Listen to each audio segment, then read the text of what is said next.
Well, welcome to the latest edition of Trojan Football Talk. I'm your host, Tom Vartanian. Today's show brought to you by AmeriQ Credit Union for every day, for everything. Located next to Little Caesars at 3944 Route 281 in Cortland. By the Cortland Voice, the exclusive media partner of Trojan Football Talk. For all your local news and sports in Cortland County at no cost to you, check out thecortlandvoice.com. Actually, just cortlandvoice.com. By the Royal Auto Group on Route 281 in Cortland, the home of no hassle, no razzle dazzle. Check them out at royalautogroup.com. By Yeaman Real Estate at the entrance to Yeaman Park off I-81, exit 11 in Cortland. And by DJ Philly C. Make your wedding, party, or event extra special with the best DJ in the area. Contact DJ Philly C at 607-745-4346. Well, joining me today, again, we won't talk a lot of offensive stats or anything, but we will talk about football because he's a football player. Also, definitely has an interesting story that'll be fun to talk about too as we get into it a little bit. But joining me today, the youngest of the Connery brothers, Jack Connery. Welcome, Jack. Hey, thanks for having me, Tom. Great to be here. I figured you'd get a kick out of that last sponsor. Oh, yeah. He just recently came on. Somehow, something to do with podcast with his sons and daughter spurred him to action. As you said, on the football side of things, you weren't the glory guy, but you were the guy that set up the glory guys. You were a part of a couple of really good offensive lines when you got to the varsity ranks. But let's start a little bit at first. As far as football, what got you interested in playing football back when you were younger? Well, obviously my brothers, they were both great athletes, and I just looked up to them when I was growing up. Ben was a tight end, and Will was a quarterback. So, as soon as I could sign up for small fry, I was in. I was locked in. How was it your small fry days? Good memories. Yeah, I mean, I have, a lot of good friends from that are still good friends today. It's a great part of my childhood, and yeah, a lot of good memories. Were you already in the move from Cortland to Homer at that time when you started playing small fry? Or because I know I've talked to Ben, and of course Ben got to play small fry football with Dan Pitcher and some of those Cortland guys that had pretty good careers also. So yeah, no, I was Homer from the start. I was a 49er. I think Will was a Colt. I don't know what Ben was, but yeah, I was on the 49er team. So what were those days like as far as getting started playing football? When I first started, I was under the weight limit where I could run the ball a little bit, and I was a heck of a fullback. I would just carry people on my back. I wasn't fast at all, but I could, carry people pretty decently. But I didn't like running, so that quickly went kaput, and I was on the line and playing defense from then on. How were the 49ers back in your playing days? They were kind of like the Bad News Bears at one point, but when I think we got better with time, at least how I remember it. We weren't the laughing stock throughout my entire youth football career. We got a little bit better. Okay, so you got through small fry, made it over to the junior high, and I take it you played in the modified program.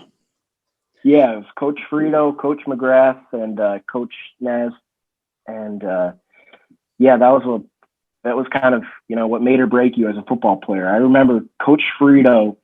It was we'd have these big, burly farm boys from the country, but he'd run us so hard they all quit the team. So I wonder if he'd gone a little bit easier on us, we'd have some big, mammoth men on our line. Well, how was it in those days? Like you said, right? That's the biggest thing. I mean, it has trickled down in more recent years, so they actually to the small fry program even.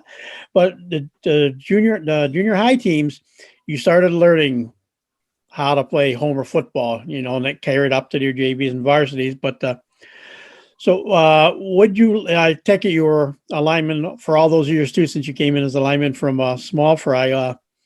What were some of the things you started learning right away about being a lineman for Homer? Well, yeah, it's all about just being, an athlete first, and then, going back, I mean, if we had gone easier on us, we wouldn't have, kids who are committed. But, it's just the nose to the grindstone, 44 double blast, get your blocks in, and it's all about, committing. And from that early age, they instilled that in us.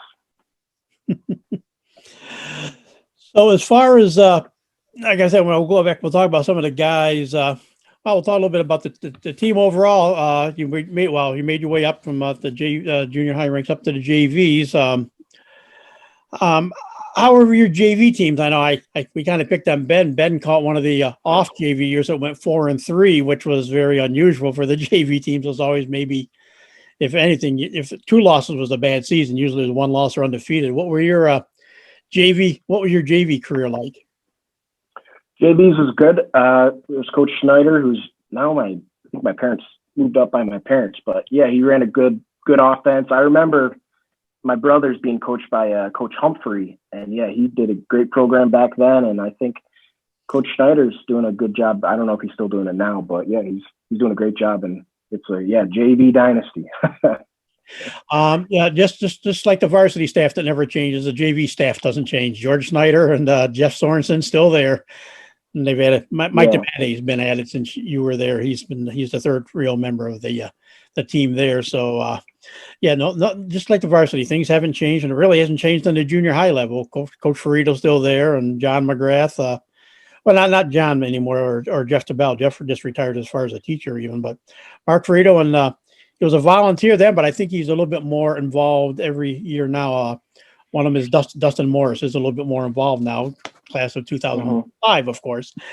So we said that, so things went well. Then you made your way to the varsity as a junior, your first year with the varsity team, and I mean it was a good year. 4-1, you went 4-1 in the division, finished up with a 6-2 overall record.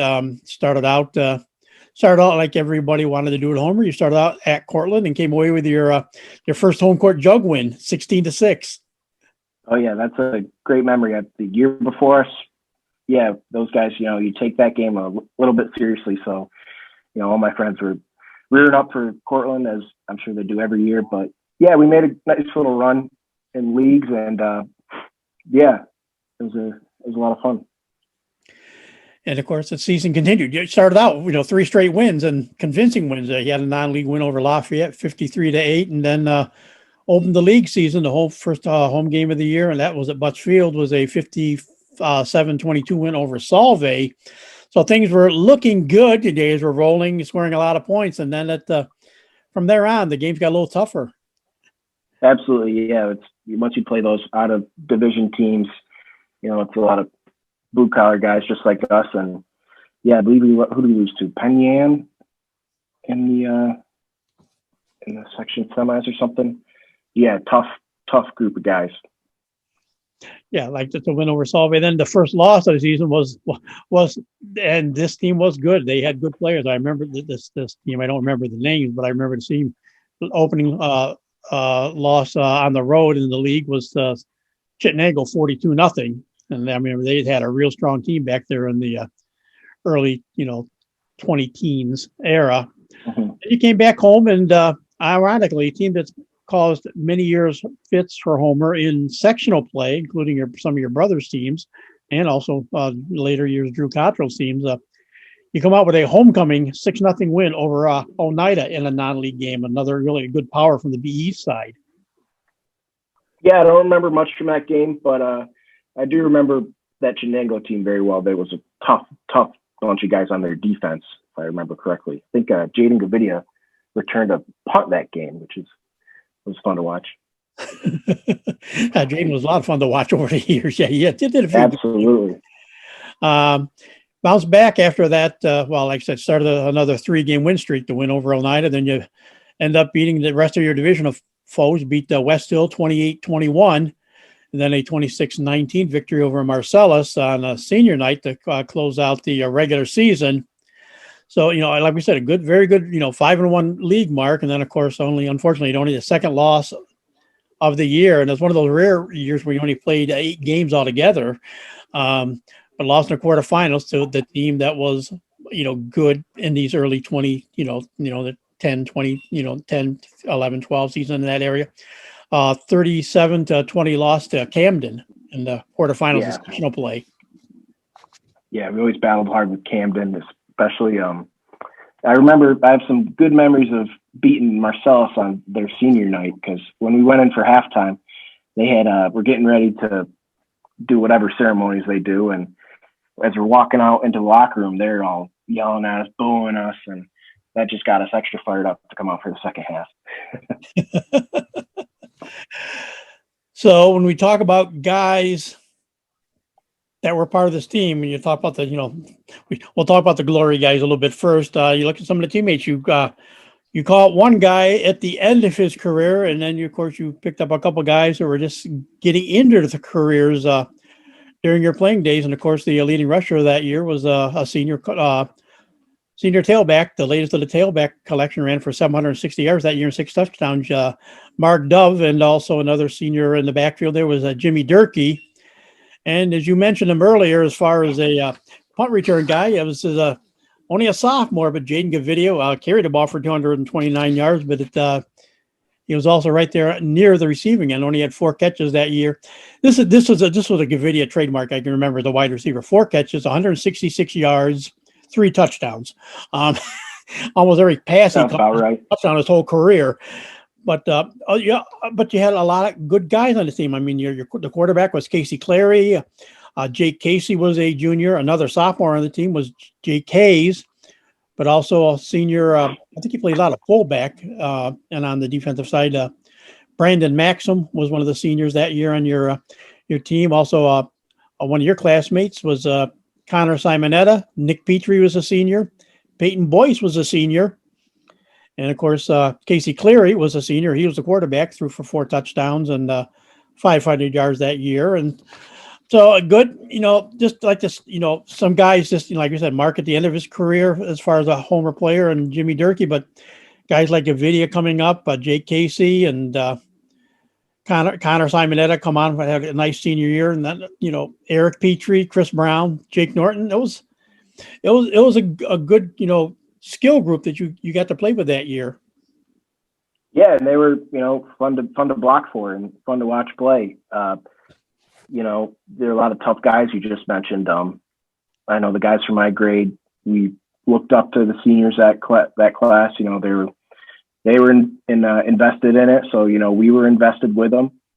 And Mark Dove was a great running back. Jimmy Durkee, like you mentioned, and Brandon Maxon, they were all tough guys. They obviously might be forgotten because Alec Bush that next year just kind of blew it all up. And Jaden Gavidia, he could turn it on and run.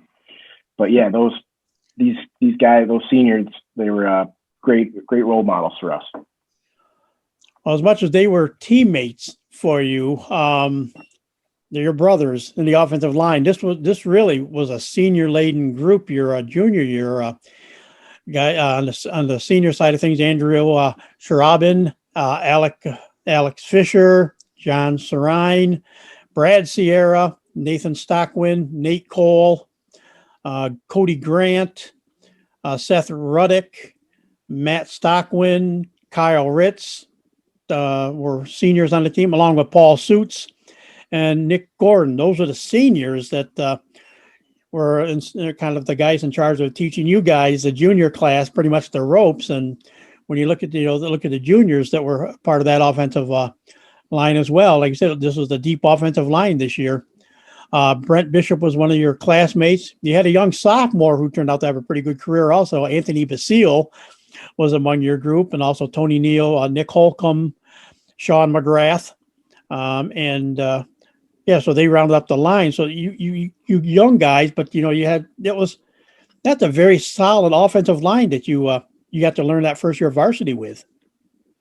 Right. I backed up or played underneath Nate Cole. He was the center that year, and yeah, he was a great role model. I would always try to take after him, especially in the weight room. Getting stronger, getting up as I'm a junior, building up that strength to be a senior. But that you mentioned Seth Ruddick. He'd be an interesting guy to interview. I believe he's a stand-up comedian now out of Ithaca, And it's funny, him and I look like probably still a little bit to this day, look like twins.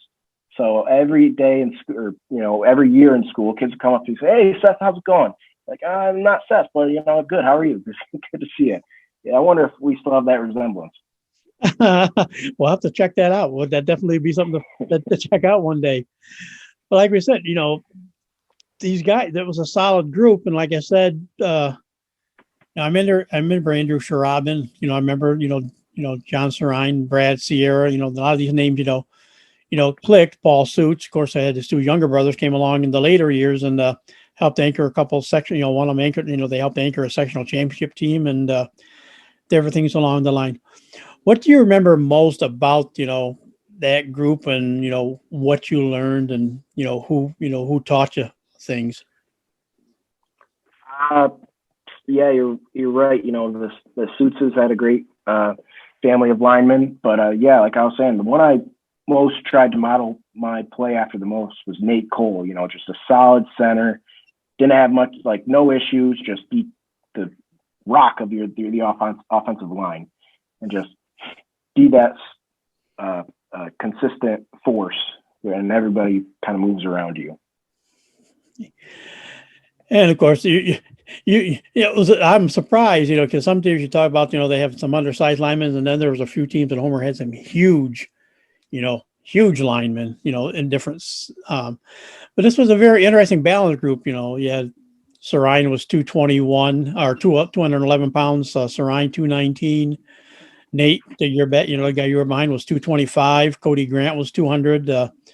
Anthony, like we said, Anthony Basile, only a sophomore, 215. But of course, he was like you he was more on the short side, 5'8", but 215, and kind of really grew his last 2 years into the guy he was. Seth was 230. Tony Neal 220. Nick Holcomb at your classmate 223. Sean McGrath at 220. Paul Suits also weighed 220, and you were checking, all 5'8" of you at 200 pounds. So I mean.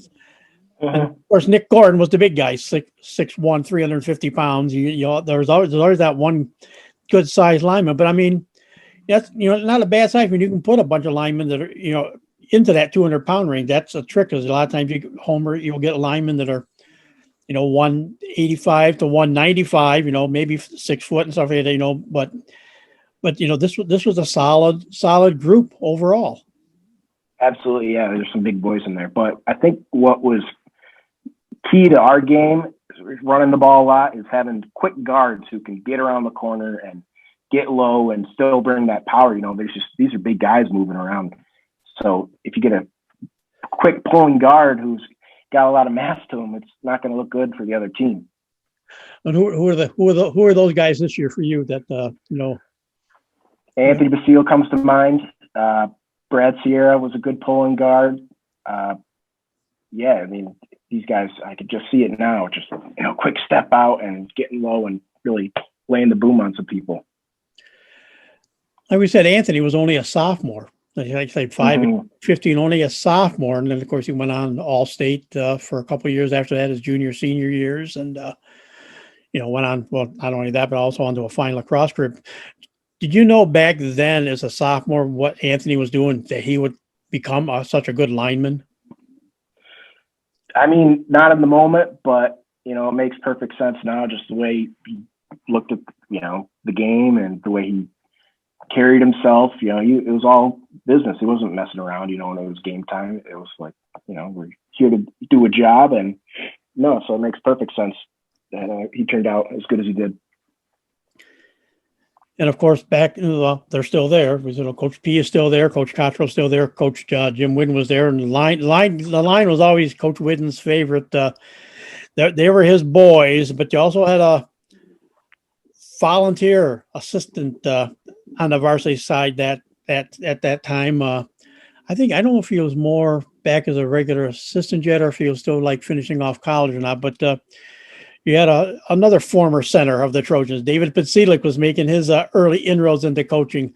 What was it like having a guy like Dave, a little bit younger, closer to your guys' age, also to talk with, along with the fatherly advice that you'd get from Jim Whidden? Yeah, I mean, it was, now that you mention it, it's an interesting contrast, those two. But yeah, Coach P, young Coach P, we call him. It was great role model and great lineman mind, I guess you'd call it. And yeah, Coach Whitten was, old school, go knock their teeth out. One of his lines that I still remember is in the locker room, all right, we're going to go out and do this, and we're going to start fast and we're going to pick up speed. And that was his line: start fast and pick up speed. But yeah, both great lineman coaches, the two of them. So somewhere between the end of that season and your season was, I know you got hurt. I don't remember the details of what happened to you, what got hurt. And all I remember though is all year long, your dad talked to me about it, and because your mom was worried about it being a nurse, but your dad said he'd be an interesting story because he is going to play this year.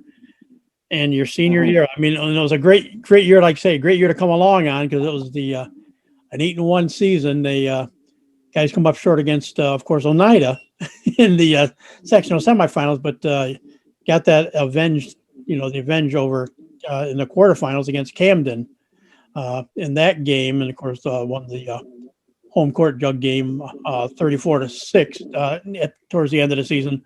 But that's the part of the season where you finally got to play. Take us back a little bit. What was the injury and everything? And like they said, there was a lot of people just saying no way you were going to play football anymore that year.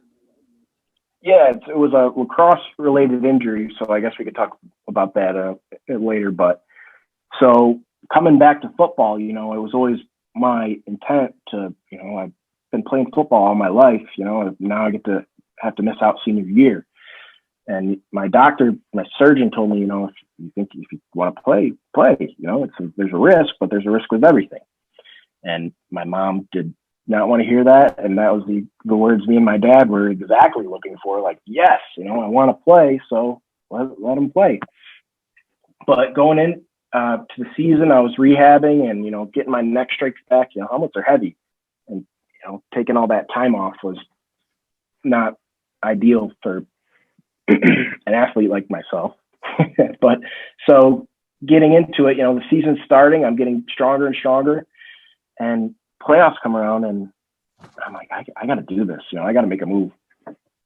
So we get it all signed in paperwork, and my dad, I don't know if my dad told you this part, but we didn't tell my mom that I was going to play because she wouldn't have stood for it ever. So one day, poor athletic director, Coach Carboyne, stops in the elementary to, say hello to my mom. He says, "Hey, I heard Jack's playing. He's going to suit up." And my mom's face just went dead. And she's like started to well up. So I get called into Coach Carboyne's office, or Mr. Carboyne's office, and he says, "What are you doing? Like, you're not telling your mom?" So I got a lot of whip for that. But, I apologize. It was we should have told her, got her in on it. But Coach P was, you talk to anybody, he'll tell you how great of a guy Coach P was. When I wanted to come back, we're getting ready for the playoffs. Last thing, a head coach would want to do is take time out of his day, bring a guy down into the basement, get him fitted for pads, get it up. Like, he didn't have to do that. And the fact that he did makes like a lot of good memories, came from that. I got to suit up with my best friends at my senior year of high school football because of that. So were you back for the Cortland game, or was it just a sectional game against Camden for your final home game? I needed like X amount of practices, so I was officially like game ready, but I might have done a kick return or something, but no, I don't think I suited up for Cortland.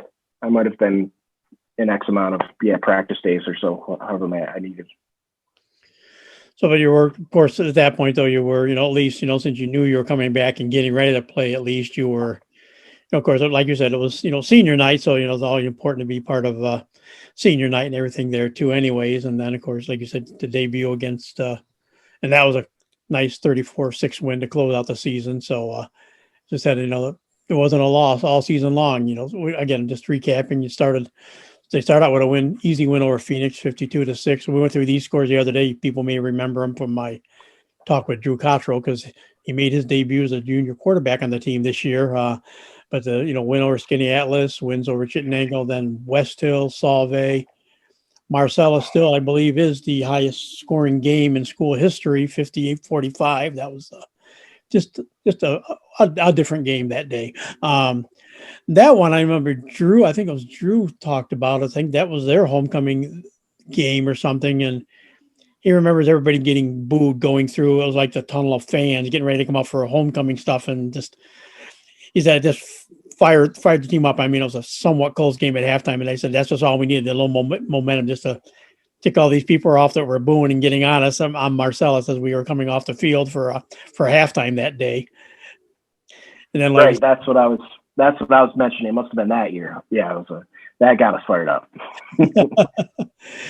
Then against, we said the win over Cortland 34-6, and then the revenge against Camden finally. I think their quarterback graduated before this year. I think he graduated the year before, but I know they had a good quarterback and some other couple really good players. But you guys beat Camden at home 41-14 in the first round of sectionals, and then of course it was off to the neutral site Chittenango in a tough 31-9 loss. Not the way seniors want to end their career, but lost in a sectional semifinals. But I kind of mentioned to Drew, one of the things I asked him about that. But you guys didn't get that sectional title, but this was the beginning. That 2012, it started it. The decent record. Then this 2013 team, they set the stage for the 2014 team to go out and get that sectional title. You guys were. This was a team heading in the right direction your senior year. Yeah, we were close with that class, and it stung. That loss in Chittenango, that stung, and they felt that sting, and I like to think that kind of motivated them for the next year, and started that championship that streak we had going there. And like you said, yeah, that was the debut of Alec Bush, 13-33. 15 touchdowns for his first year. Is the first year of his 2-year career where he did go on to become the all-time leading rusher in program history. And talk about not big guys. He did play on the defensive line, but he also was in a very quick back at the 5'11", 170 pound Gage Root. In the back, along with the senior Chris Brown, senior Jake in your class as well, Jake Casey, but also you had youngsters in there again. Chris Birchenoff, Jaden Gavidia in his second year only carried the ball 17 times this year, but he was the favorite target of Cottrell. 10 catches, 332 yards, 5 touchdowns. Of course, 5 of those were touchdowns. So again, as we said, I think Jaden, I forgot what I got his receiving, what he had. I think he had 34-40 overall receptions, and more than 30 of them were for the other were for touchdowns. He just an amazing athlete. But that sounds like him. Yeah, but also Jake Hayes was one of the juniors. Drew Becker, another junior. Of course, Matt Norris was a senior, one of your classmates, and it was Drew. Drew was the quarterback, completed 50% of his passes that first year. So that was the skill side of things. But again, we talked about both years. It's the line, and it's amazing. These years, these are the years that it was a decent number of linemen. This maybe was not the. You guys weren't senior. This is the rarity, though. It wasn't a senior laden lineman. You were on the roster, but you didn't come back to, like you say, to the sectionals where you really played. So other than that, as far as linemen senior wise, Brent Bishop was there. Nick Holcomb was back. Sean McGrath was back.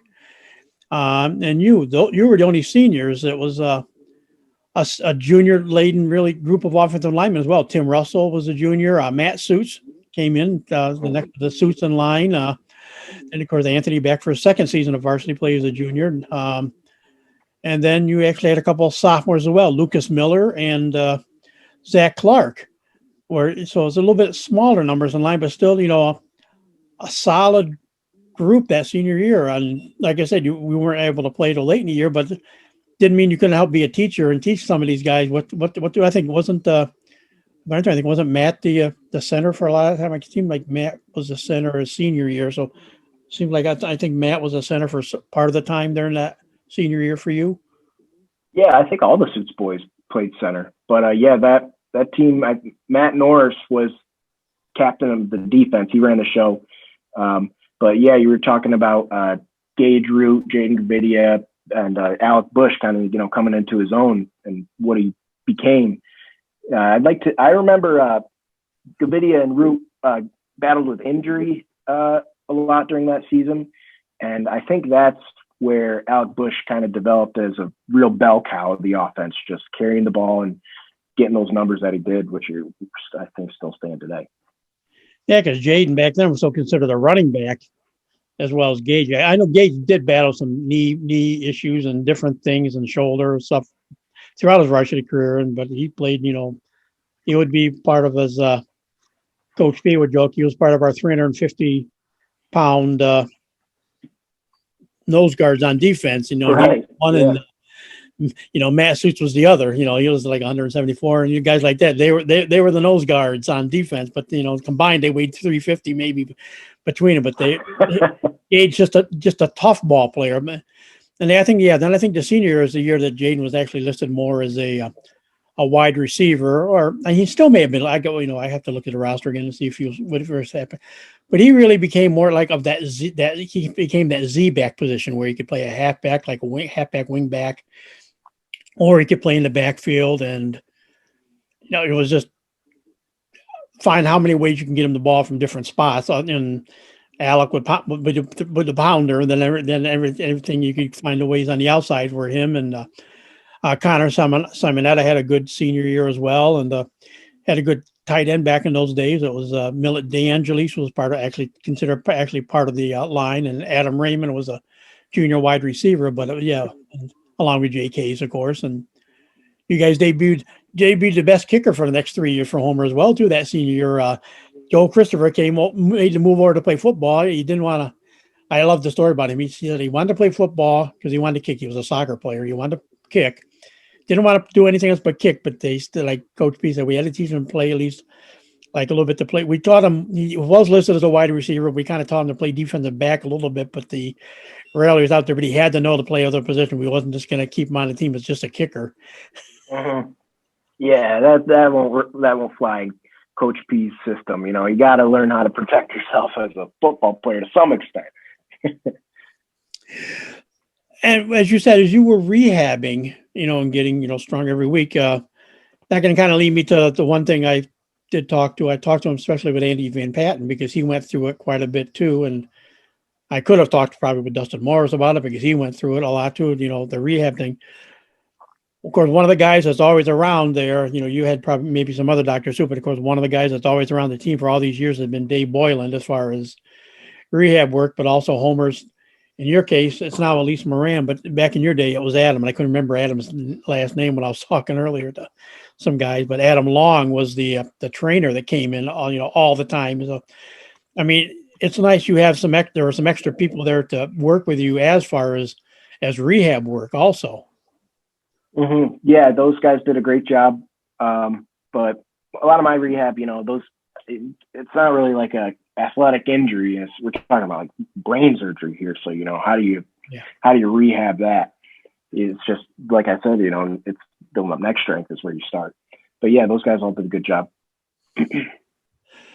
So what else, like we said, this was like, started the climb for that football team. What do you kind of remember from that season? And like you say, what I guess really, what did it mean? Like you said, you finally got to play and, you were kind of suiting up a little bit towards the end, but then when you finally got to go out on the field in that sectional game for Camden and, go back, be the center for Drew, what was the feelings that night getting back out on the field?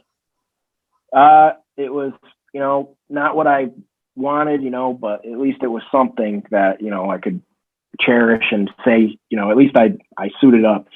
I didn't want to look back and have any regrets. And like I said, the fact that Coach P just was like, yeah, let's do it, makes all the difference. And I look back and I don't have any regrets. I would probably do it all over again.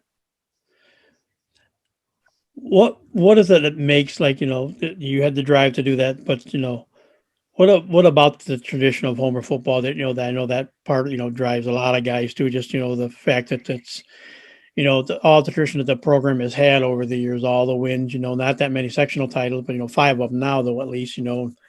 The 2014 team was the first of the latest 3. The other 2 came back in the mid 80s. But just what some of your recollection, what things that make Homer the football tradition that they are?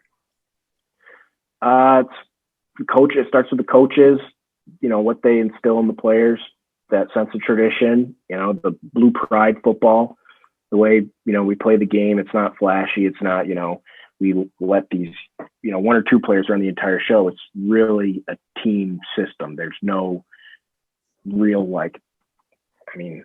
true, you have a couple here and there, but it's always team victory, team first. And everything else is second to that.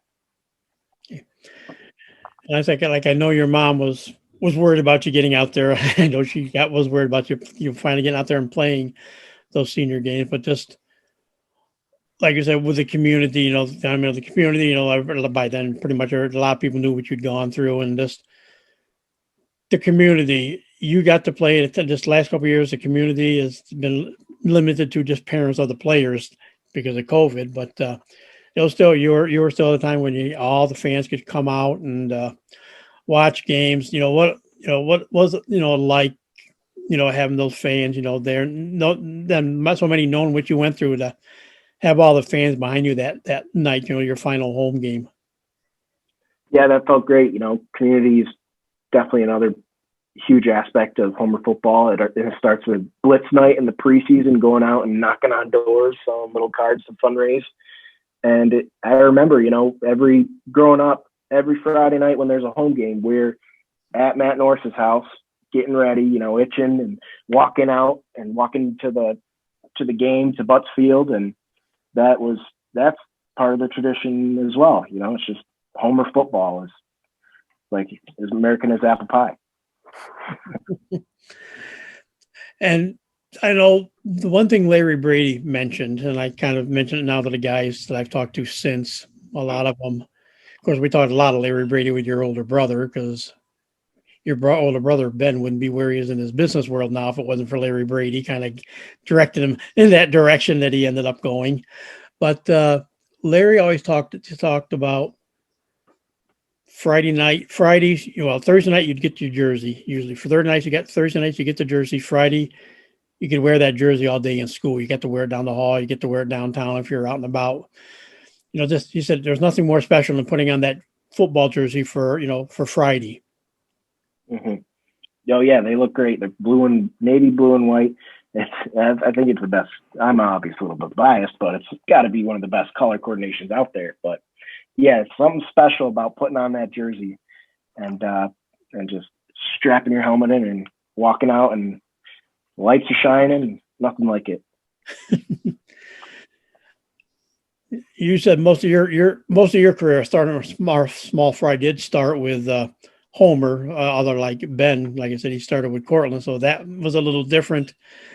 Made the home court jug a little bit different because he was playing against the guys he started playing football with when he was in Cortland. What did the home court jug kind of games kind of feel like to you? It was weird because I don't know if it's technology or whatever, but I have a lot of good friends still to this day who played against me at Cortland. But obviously that game you mark on your calendar, you want to knock the snot out of them.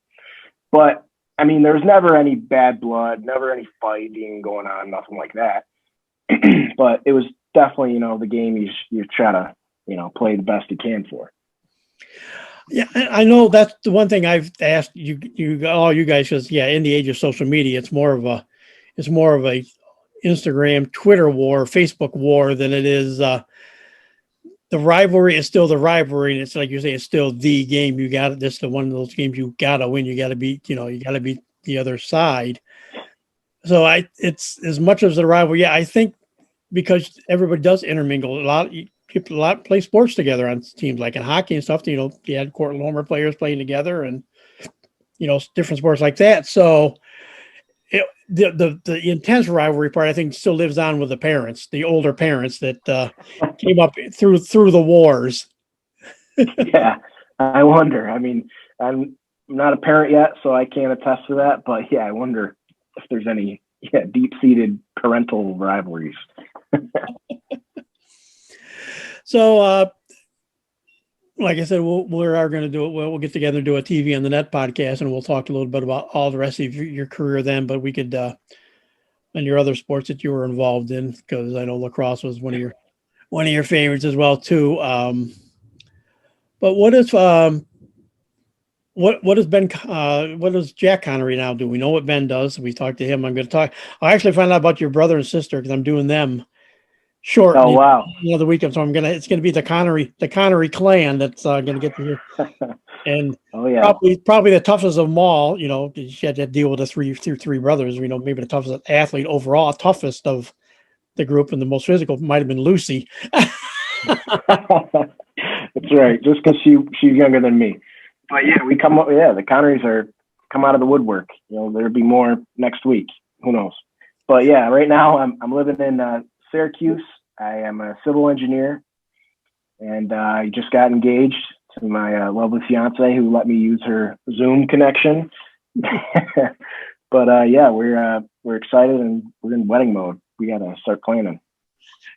Andy Parker just got married. Just came back from his honeymoon. I'm doing him in a week or so, a podcast with him. So he's, I say a week or so, and sometimes it won't play out to a week or so as far as the release dates, obviously, because of the way things are set up. But it's, yeah, no, it's kind of fun catching up with the different guys. I asked Ben this, and Ben was hesitant to answer it, but I said, well, you got to answer it because I did it to the Tillison clan. They had three brothers and their daughter Brooke, who's still playing now, and said, who of the family, who's the best athlete?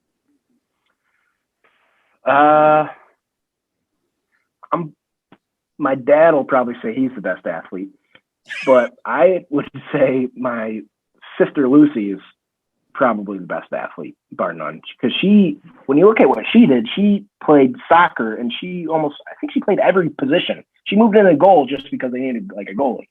You know, and then the fact that she can, I can run up and down the field too. Watch this. I think she's kind of the unsung hero of the Connery clan. But yeah, if you ask my dad, he'll say, well, you're looking at it. Well, it's good because as far as you're the group for you, Ben said, I think maybe overall as well, but he said, but if you want to go current, who's the best athlete? Jack plays on a wicked slow pitch softball team, so Jack is probably the most athletic of us now. That's right. Yeah, we're taking this Sunday off, but yeah, we like to get out there, and I feel like you want to talk Little League baseball? They called me Giambino, Jason Giambi and Babe Ruth. Melded into one. So I think that's funny though. He threw you into that realm of the nowadays. And of course, I found out with Ben. I found out I didn't see. I knew the four of you from covering all of you guys. I never knew you had an older sister, but like Ben said, yeah, she wasn't an athlete. So yeah, she had her own path, and so she wasn't really an athlete. But you actually did have an older sister also. So she's an athlete in her own right. She's got 3 kids, and that's probably just as hard as any sport you could play. So growing up, like you said, you're the youngest of the group, and we'll probably rehash some of this later at some point too. But what was it like growing up? Especially football oriented, growing up with your 2 brothers. Or what was those kind of days like? Ben was out of the house, in college. By the time I was getting into high school, Ben and Will are 2 years apart. Will and I are 4 years apart. So here's how it worked. Ben would beat on Will, and then time passed on, and then Will would beat on me, and then I couldn't beat on Lucy because she's a girl. But yeah, we kind of instilled that toughness in us from early on, and it was Will taught me how to throw a spiral because he was QB back in those days. But yeah, there was always some sports going on in the Connery household. I joked. I said Lucy could have probably played football if they would have let her. And of course, then as your dad said, her claim to fame was, remember, well, she was the MVP of the Powder Puff game, so she was she had her football moment of glory, even though she wasn't. Yeah, exactly. But she probably said she would have held her own in football if she played, probably. You mentioned Mark Dove earlier. His sister Carly Dove was captain of our junior high football team. Did you know that? Yeah, I remember Carly too. Yeah. Did she play varsity? Didn't play varsity Oh, football. You know, she never got to play varsity football. She no. carved out her own career elsewhere. But She could have. She could have. why? There's a few of them. I remember I did a podcast with Dusty Stillman. You know, him and I graduated the same year of high school stuff. But he talked about his girls growing up, and I don't know if Laney might have, but I know his older daughters, Brooke and Holly, both played small fry football. Hmm. And I think he said Laney might have played too. They at least played small fry football, so I could see that parallel too. But yeah, no, junior high. That's interesting. Carly played junior. I didn't know that. That'll be a conversation when I ever catch up with Mark. Then. Hmm. Yeah. Tell him how Carly probably beat down on him. His little sister. So when you look back, like we said, we talked about the seniors. Some of these guys, Jake Casey went on, really baseball career.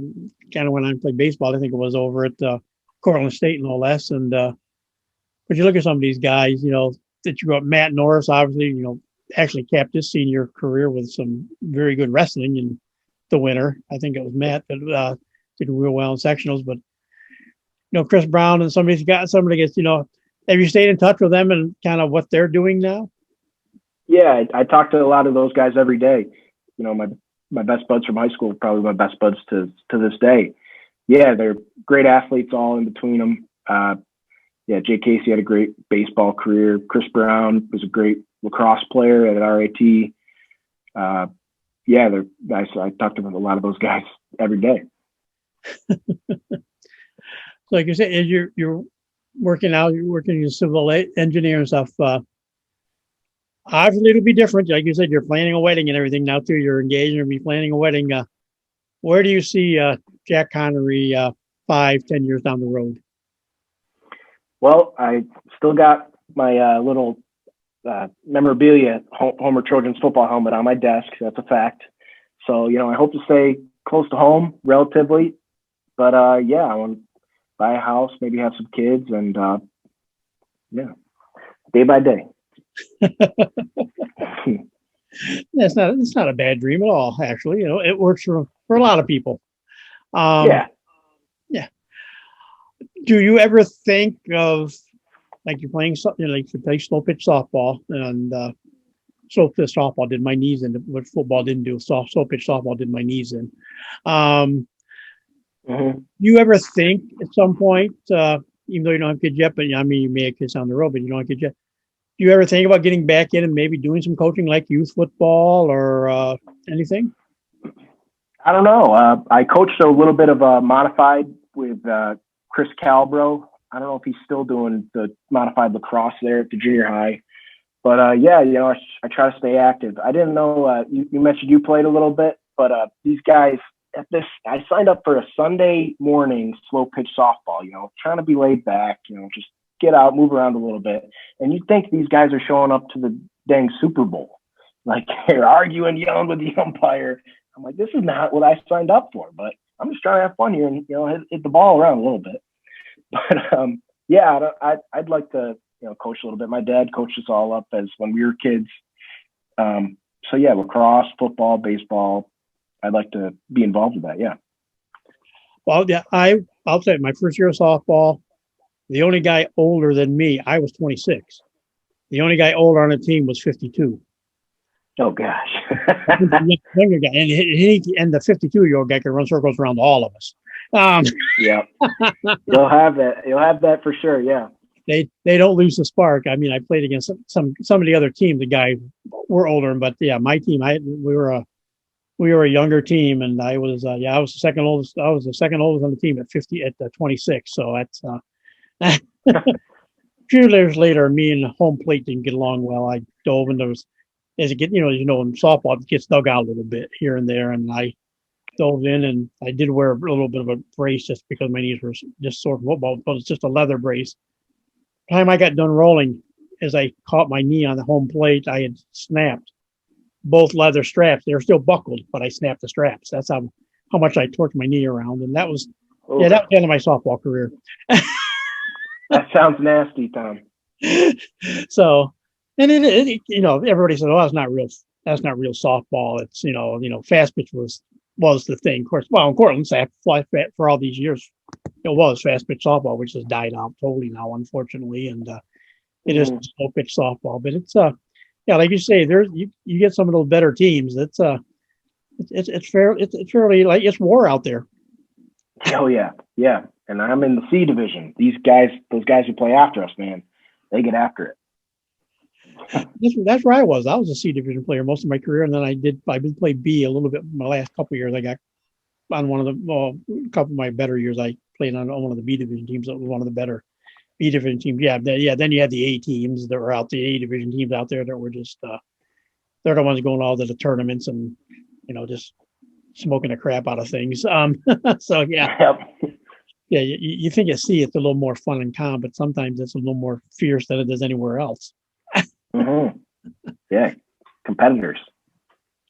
Well, this is one of these rare times. Like I said, I could try to figure out how to drag this out another 10 minutes or so. But there's not a lot of football. Like I said, it was an interesting and the story was more about your comeback to get to play football. So we kind of get to that's what I really wanted to do with this. So the football side of things, I think we'll have a lot more interest. A lot more we can talk about. We'll rehash some of the same stuff, but a lot more we can talk about when we delve into the rest of your athletic career. So I think we'll say at this point, Jack, we'll say thank you for taking time to talk to us here and joining us on Trojan Football Talk today. Hey, thanks for having me, Tom. And that'll do it for this edition of Trojan Football Talk. Today's show brought to you by AmeriQ Credit Union, for every day, for everything. Located next to Little Caesars at 3944 Route 281 in Cortland. By the Cortland Voice, the exclusive media partner of Trojan Football Talk. For all your local news and sports in Cortland County at no cost to you, check out cortlandvoice.com. By the Royal Auto Group on Route 281 in Cortland, the home of no hassle, no razzle-dazzle. Check them out at royalautogroup.com. By Yemen Real Estate at the entrance to Yemen Park off I-81 exit 11 in Cortland. And by DJ Philly C. Make your wedding, party, or event extra special with the best DJ in the area. Contact DJ Philly C at 607-745-4346. So for my guest, Jack Connery, and yours truly, Tom Vartanian, thanks for talking, and we'll talk to you again soon.